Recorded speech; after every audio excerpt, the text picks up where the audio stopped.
On the night of December 2016, 3 a.m., while walking around the sacred Arunachala mountain, a Siddha was walking around the mountain counterclockwise. I walked to him and offered him money.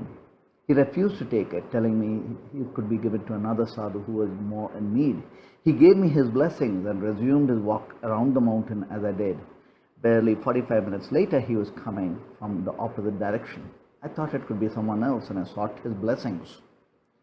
He told me I had blessed you already and continued walking in lightning speed. This July 6, 2017, while doing the Girivalam, at 2:30 a.m. near the tea shop, there he was sitting down. I told him he was my prayers answered, and I asked him a question. Please advise humanity how to attain God. So here he is sharing his wisdom.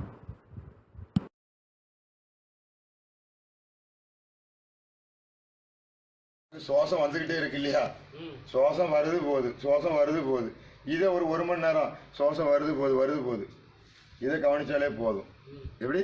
இதை கவனிச்சாலே போதும். ஏன்னா கடவுள் இருக்காரா இல்லையா? அது இல்லப்பா, கடவுள் இருக்காரு இல்லையா அது வரட்டும். ஆனா சுவாசம் வருதா இல்லையா? தோசம்னா அர்த்தம் என்ன சாமி? காற்று, மூச்சு. இது வருதா இல்லையா? இதுக்கு ஒரு 5 நிமிஷம் நமக்கு ஒரு நாளைக்கு கவனம் கொடுக்க முடியுமா? இல்ல 1 மணி நேரம் கவனம் கொடுக்க முடியுமா? முடியாது. இதை கவனம் கொடுத்தா போதும். எப்படி? இது கவனம் கொடுத்தோம்னா நமக்கு விழிப்புணர்வு, அறிவு எல்லாமே செயல்படும். அதுக்கு குறிப்பிட்ட 1 மணி நேரம் நீங்க தியானம் பண்ண வேண்டாம், யோகா பண்ண வேண்டாம், எதுவும் பண்ண வேண்டாம். சுவாசம் வருது போகுது. அப்போ அந்த சுவாசம் உள்ள வருது போகுது. அதுக்குள்ள சக்தி கலந்துருக்கு. அந்த சக்தி தான் இந்த பிரபஞ்சத்தை பரம்பொருளுங்கிறது. எல்லாமே அதுதான். அப்போ அந்த சுவாச காற்று வருதை நம்ம உன்னிப்பாக கவனிக்கணும். 14 கிலோமீட்டர் தந்திருக்கிறது அண்ணாமலை வருது போகுது.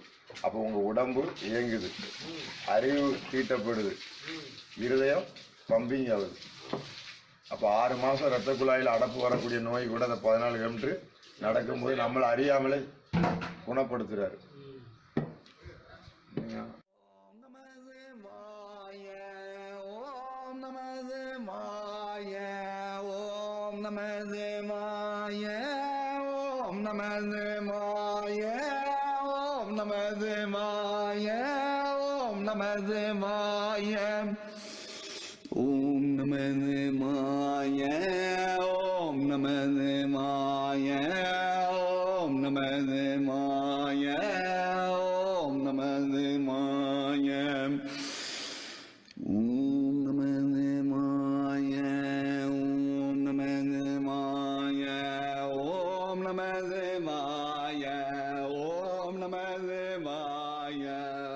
Om Namah Shivaya.